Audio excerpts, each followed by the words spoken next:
Dans sa lettre ouverte, Maureen Dore fait le récit de l'agression par Nicolas Hulot qu'elle dit avoir vécu en 1989 et le dévoile dans le contexte de la diffusion le 25 novembre 2021 du reportage des Envoyés spécial. Elle a toutefois conscience que cela affecte aussi la famille de l'ex-homme politique. Maureen Dore a décidé de prendre la parole dans le contexte complexe de l'affaire Nicolas Hulot.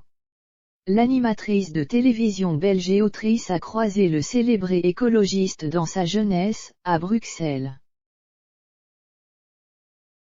Sa rencontre, elle en fait le récit dans une lettre publiée sur le site de France Info, au moment de la diffusion du magazine Envoyé spécial sur France 2 ce 25 novembre 2021, consacré aux accusations d'agression sexuelle, viol et harcèlement de l'ancien ministre de la Transition écologique.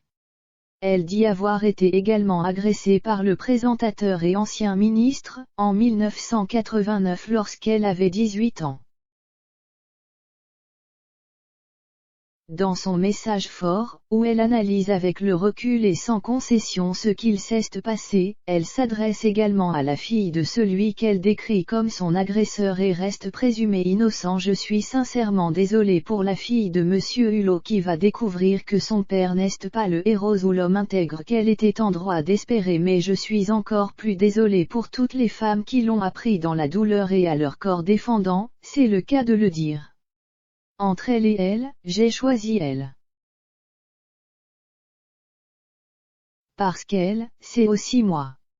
Et ça, j'ai mis très longtemps à m'en rendre compte, écrit Maureen Dore dans sa lettre publiée sur le site de France Info et France Télévisions sans agressivité mais avec une profonde réflexion où elle se remet elle-même en question. Maureen Dore se souvient donc de ce jour où elle a eu ce qu'elle pensait être une chance, celle de rencontrer l'aventurier qu'elle admirait. Mais derrière le héros, il y a un homme dont l'image est désormais abîmée. Sa rencontre aurait pu se terminer par des faits plus graves, estime la présentatrice, et elle a même choisi de retourner le voir dans la soirée pour dîner avec lui et ses amis, fascinée par le bonhomme. Elle reconnaît que son comportement décrédibilise le discours et les faits sont désormais prescrits.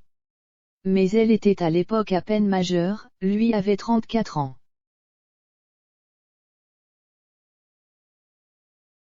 Je suis convaincue qu'entre 15 ans et 25 ans, il y a une période où les filles-femmes sont particulièrement vulnérables, écrit Maureen Dore. Je pense que l'on peut changer. On peut être un sale bonhomme à une époque et se rendre compte de sa connerie en vieillissant ou en ayant des enfants. J'osais espérer que la paternité a appris à Monsieur Hulot qu'il fallait respecter les femmes, ajoute Maureen Dore, elle-même parent de 2 enfants.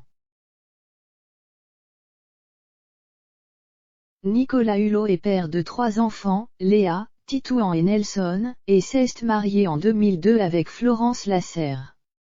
Elle était à ses côtés lors de sa démission du ministère de la Transition écologique en 2018, 6 mois après la publication de la revue Elle et Bédo et de son enquête sur les accusations de Pascal Mitterrand à son encontre, pour des faits prescrits, remontant à 1997.